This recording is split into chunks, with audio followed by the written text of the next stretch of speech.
So Scott Meier here for Arbors Regen TV, coming from SER 2023. We've just left the closing plenary for a conference that I think sets the flavour for all other ecological restorations to come. I can't say how impressed I was by the whole affair. It was amazing. Highlights all the way through. Actually, having the message stick, wasn't that fabulous when they presented the message stick to the next conference host? Yes. So with all the significance that the message stick holds. But I just thought the two plenary speakers, the keynotes today, were fabulous. And Marina Best, a Canadian Indigenous woman. What was the name of her people? She is Métis. So Marina was fabulous, and she basically, her main take-home messages were that Indigenous peoples and local communities need to be leading restoration projects rather than sort of pawns in somebody else's game, and she advocated that we avoid neo-colonialism in this effort to incorporate Aboriginal people, Indigenous people in restoration. That was great. She did a marvellous job. And Fang Yuan Hua spoke. She's a conservation ecologist at Peking University in China and an assistant professor. And she's been here numerous times. She's on Regen TV films already, but she's been researching, comparing biodiversity services or ecosystem services, let's say, offered by monocultures compared to more biodiverse restoration projects and remnants. So, China's done this fabulous experiment where for 30 or 40 years they've been massively planting trees throughout China, and one of the motivations was that it reduces the problem of soil erosion on the steep slopes, but in fact she found that biodiverse native vegetation did a far better job of reducing soil erosion because the plantations were shading the ground and there wasn't enough diversity in the ground stratum.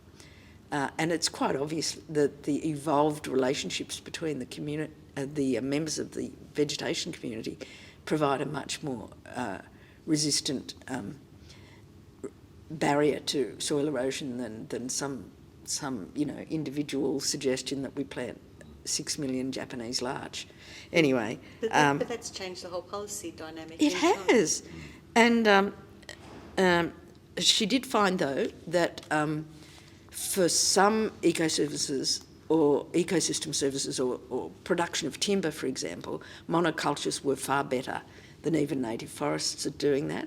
So she recommended that rather than trying to combine timber and native forest reforestation, that you actually have dedicated areas for growing timber that then take the pressure off your native forests. It was a really, really great little summary, and she did say that the Chinese government has changed its attitude now to the management of native forests, and they recommend natural regeneration as the first approach, and where that isn't sufficient, then it'll be augmentation with some planting, but it's biodiverse. So I know she's been working very hard on giving the biodiversity message across to her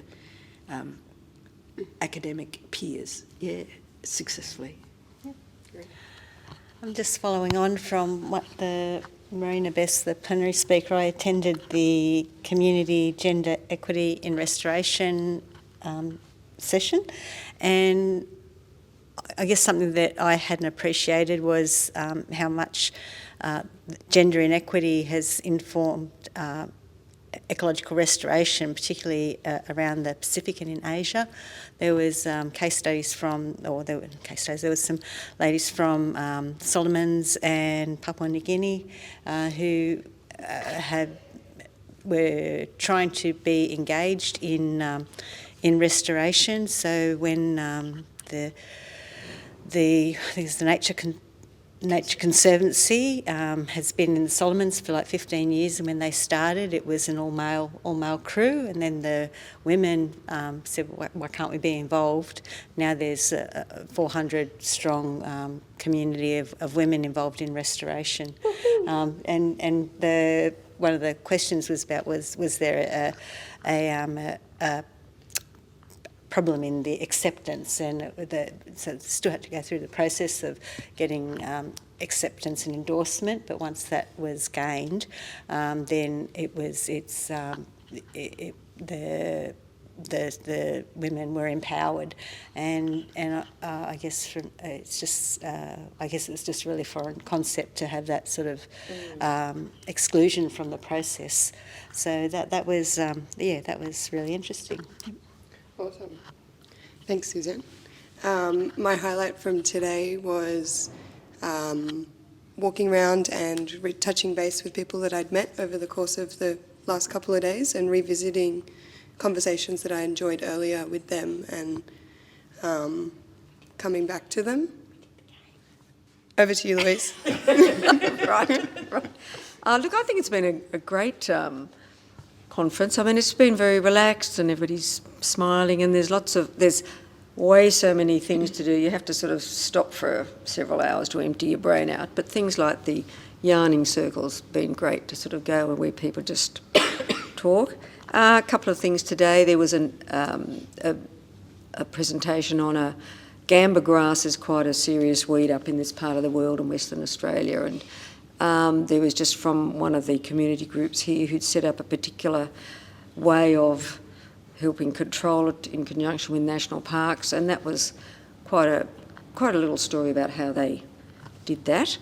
And then the other one I went to, what was it, the social values in restoration and urban restoration, which was how people had engaged people in the community. And one of the stories that was great was a woman who was a nurse, and she was developing curriculum for training nurses in post-nursing things, and because she was mad about climate change, she decided she would introduce the environment into how it affected people's health.